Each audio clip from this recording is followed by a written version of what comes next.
In the summer of 1952, a series of strange sightings took place in Washington, D.C. From July 19th to July 27th, authorities were inundated with reports of unexplained objects in the sky and extraterrestrial craft. The people observing these unidentified flying objects, or UFOs, weren't just ordinary citizens. Air traffic controllers and pilots were among the first to detect strange craft and even stranger phenomena, ranging from weird white glows to orange balls of fire repeatedly over those few weeks. These events panicked everyone from local DC citizens all the way up to President Harry Truman, who called the Air Force to demand an explanation for what was occurring. Was Washington, D.C. truly experiencing an alien invasion?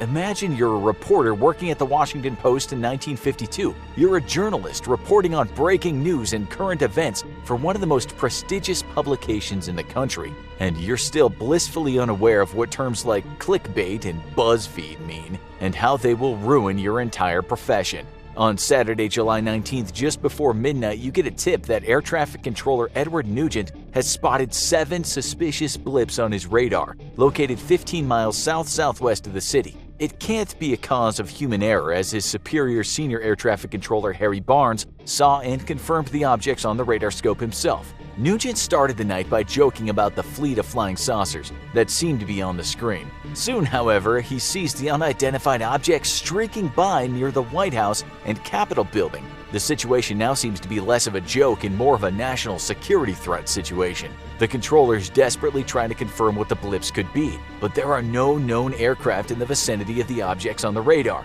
and the objects aren't following any known flight paths. Barnes adds an even stranger observation, confiding in you. We knew immediately that a very strange situation existed. Their movements were completely radical compared to those of ordinary aircraft. Perhaps it's a machine malfunction, you wonder. After all, there has to be some kind of reasonable explanation. Barnes insists that's impossible. 2 controllers double-checked the Nugent's radar and found it to be in perfect working order. Furthermore, Barnes called yet another 2 controllers in a separate tower of the National Airport, who also saw 7 unidentified objects moving erratically on their screen. Or, as one of the controllers, Howard Coughlin, succinctly put it, "Did you see that? What in the hell was that?" Coughlin and his co-worker Joe Zacco, yeah, that's his real name, also report seeing an incredibly bright white light zoom away at top speed, not on the radar, with their own eyes. At that moment, Barnes suddenly stops talking, stunned. UFOs are multiplying all over the radar scope, converging over the White House and Capitol. There's a heightened sense of urgency as the UFOs approach high-value targets.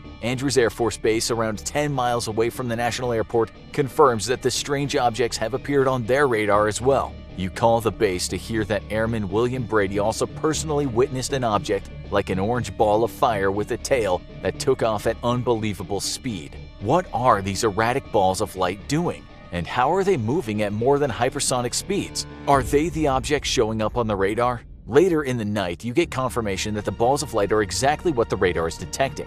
Capital Airlines pilot S.C. Pierman, waiting on the runway for permission to take off, spots what he believes to be a meteor, but then spots a series of white, tailless, fast-moving lights, 6 in total, over a 14-minute period. Those can't be meteors. He's in communication with Barnes, who confirms that the objects on radar correspond with the appearance and direction of the lights Pierman is seeing. Some of those observing the lights are convinced that they're stars and meteors. In fact, they're even able to prove it for a few of the lights spotted, though not all. This must be the explanation, you think. Perhaps it was an especially active night for meteor showers. However, that doesn't line up with the behavior and the speed of the lights seen in person. Staff Sergeant Charles Davenport at Andrews Air Force Base cited an orange-red ball that would appear to stand still and then make an abrupt change in direction and altitude. You know, no meteor in the universe moves like that. Barnes sends you a tip, his last communication of the night. He thinks whatever the lights are, they're aware they're being watched. That's right, he's actually sitting here telling you the lights are sentient. Why does he think this is? Well, earlier that night, 2 F-94 Starfire jet fighters deployed from Delaware to try to get a closer look at the phenomenon. The pilots flew all over DC searching for the lights, but it's all in vain. The creepy lights that have baffled the city have disappeared. Realizing they're running low on fuel, the pilots head unwillingly back to base, at which point the lights mysteriously reappear. Barnes' conclusion is at once logical and frightening. The UFOs were monitoring radio traffic and behaving accordingly. You note the last sighting of the UFOs, 5:30 a.m. Still no closer to an explanation as to what might be happening to cause these increasingly strange phenomena, you make a mental note to communicate with the Air Force Base tomorrow and see if they have any ideas. The next day you wake up to see the most exaggerated headlines you can imagine. Saucers swarm over Capitol, according to the Cedar Rapids Gazette. You write a much more nuanced article explaining the events of last night to the public and exploring possible theories, admittedly none of which sound that convincing even to you. But an alien invasion seems too far-fetched a story to run with at this time. On Monday, July 21st, you get a call from U.S. Air Force Captain Edward J. Ruppelt. He announces himself as the supervisor of the Air Force's Project Blue Book research into UFO sightings. Frustrated by the fact that he only learned of the sightings from your article 2 days later, he's now seething at the Pentagon's lack of support as he tries to obtain a staff car to drive around Washington, D.C. and investigate the sightings. You ask him if between his dealings with the Air Force and the Pentagon, if he has any idea what might have happened. Ruppelt says that Air Force radar specialist Captain Roy James thought unusual weather conditions might have occurred. What kind of weather creates orange balls of fire streaking through the sky at lightning speeds, you wonder? The rest of the week passes by mostly uneventfully. You're working late in the office again on Saturday, July 26th because you really need a life. And you suddenly notice another call from the National Airport has come in. Finally, perhaps they've finally figured out some sort of terrestrial explanation. Instead, the night's about to take an even stranger turn. The man on the other end of the line sounds disturbed. At around 8:15 p.m., a pilot and a flight attendant on National Airlines flight in the air observed some strange lights above the plane. Within seconds, unidentified objects similar to those a week ago suddenly appeared on the radar screen at National Airport and Andrews Base. At the base, USAF Master Sergeant Charles E. Cummings frustratedly denies any theories by those around him that these might be natural phenomena. Later, to an inquiring press, he would state, "These lights did not have the characteristics of shooting stars. There was no trails. They traveled faster than any shooting star I have ever seen."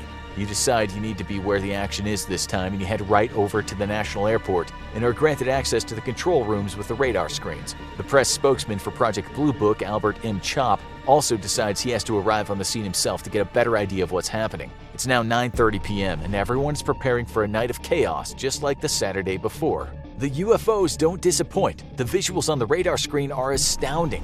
Unknown objects are showing up in every single sector of the screen. No one knows what to make of the situation. Sometimes the object travels slowly, other times they reverse course, and at times they move at speeds calculated to be up to 7,000 miles per hour. Since it's 1952, you don't know this yet, but that speed record won't be reached by humans until 2010, when NASA's X-43A scramjet hit speeds of Mach 9.6, just under 7,000 miles per hour. There is no man-made object in the world that can fly that fast in a world where I Love Lucy has just wrapped up its first season. In fact, sound itself only moves at 767 miles per hour. The atmosphere in the room is one of extreme confusion. In an attempt to get a better look at the lights, the Air Force decides to scramble 2 F-94 Starfire jet fighters one more time from Delaware. Captain John McHugo attempts to approach the radar blips but sees absolutely nothing. The other pilot, Lieutenant William Patterson, has better luck. While flying over Washington, Patterson identifies 4 white glows. He then starts to chase them, but eventually reaches his maximum speed and realizes he doesn't have a shot at catching up to the glowing UFOs. However, it appears he might not need to catch up to them after all, because suddenly Patterson looks around and realizes he is surrounded by the glows. He quickly informs ground control, "I see them now and they're all around me. What should I do?" You look around the room to see who's going to answer Patterson's command. After a few tense moments of everyone staring at each other, ground control responds with absolutely nothing. Because truly, no one on the ground has any idea what to do. A week after the original bizarre UFO sightings, the objects have come back. How is this possible? And why are they showing up on a Saturday again and again at the nation's capital? Is flying over Washington, D.C. and terrifying locals some kind of bizarre weekend road trip for these aliens? The situation has escalated to the point where it now has alarmed the President of the United States himself, Harry Truman. The entire U.S. has caught UFO fever, and people are calling the events of the past couple weeks the Big Flap, because the 50s were a boring time for naming things. In an attempt to understand what's happening in his country, Truman has his Air Force aide called Ruppelt, the aforementioned supervisor of Project Blue Book. He listens in on the two men's conversation without interrupting. Ruppelt's best theory at the moment? A temperature inversion made radar signals bend and show irregularities on the screen. The inversion occurs when a layer of warm air forms in the lower atmosphere, trapping the cool air beneath. This can cause radar to bounce off this low layer and show objects that are near the ground as appearing high up in the sky instead. However, Ruppelt himself admits he has not yet interviewed any witnesses or investigated the security issue in depth. How can a temperature inversion explain several eyewitness accounts, including those of Air Force personnel, control tower employees, and pilots, which all corroborate each other, as well as the blips on the radar? As a responsible journalist, you know you owe it to your readers to put forth another account of this weekend's events, as well as the possible explanation, even though it makes little sense. You decide to give your readers a little hope for a future explanation by including the fact that the CIA would be working alongside the Office of Scientific Intelligence and the Office of Current Intelligence to review the two weekends' events and monitor any future developments. On July 29th, Air Force Major General John Samford, along with U.S. Air Force Director of Operations Roger Ramey, hold a press conference with representatives from almost every newspaper in the U.S. in attendance. When people with such long official-sounding titles are stepping up to talk, you know the situation is serious. The room is absolutely packed. It is the most well-attended press conference held by the Pentagon since World War II. Everyone is looking for answers. The Air Force insists the most likely explanation is a combination of misidentified stars or meteors to explain in-person sightings and temperature inversion explaining the numerous radar blips. Reports did confirm that a temperature inversion phenomena was present the nights the UFOs were seen on the radar. Stanford reassured the press that since the observed blips did not seem to be solid material objects, they did not pose a threat to national security. Some eyewitness accounts actually seem to reinforce the Air Force's explanation. The entire crew of a B-25 bomber flying over Washington had been told they were surrounded by these strange radar blips, but never saw anything to confirm an actual object. The same thing happened with an Eastern Airlines flight. Others remained unconvinced, including most of the radar and control tower personnel who observed the UFOs. They insisted that the repeated strange phenomena over a period of hours that multiple people witnessed could not simply have been misidentified meteors and temperature inversion. Ruppelt himself, standing next to you, tells you that he doesn't believe the original temperature inversion theory anymore and trusts his colleagues' eyewitness accounts instead over this government theory. During the conference, you notice that Samford keeps dodging questions regarding specific eyewitness accounts. It looks to you like he doesn't have much of an answer for these questions. Collecting all the data and stories, you publish both the Air Force account and the contradicting eyewitness accounts, completely lost as to which conclusion to draw. You decide to let readers sort through the facts and draw a conclusion themselves.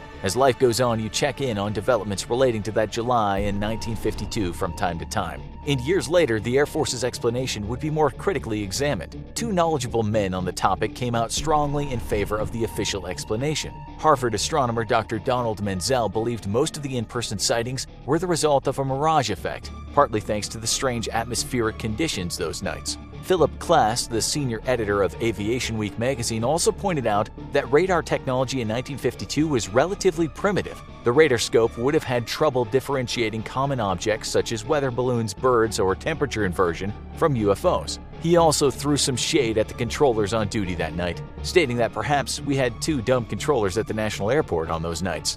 Burn. However, as to Klass's less offensive point regarding radar technology, he brings up the logical argument that UFO sightings on radar have rapidly declined after digital filters were introduced in the 70s. Or perhaps the aliens operating those UFOs took one look at 70s fashion and decided there's no need to visit the Earth again. One day, you hear from a surprising person regarding the UFO case. It's Faith McClory, the daughter of Captain Pierman, the National Airlines pilot who saw the white-bluish lights with his own eyes. McClory insists, as did her father, that what he saw that night could not have been weather-related. She is disgusted by what she sees as a government attempt to deflect real questions about the events of 1952. Her stance is clear. I don't want to use the words cover-up, but it was very clear he saw it. Everything was seen on radar. The truth is, we may never know what occurred those strange summer nights in Washington, D.C. But while waiting on the next alien invasion, make sure to pass the time by clicking on this video here, or this one.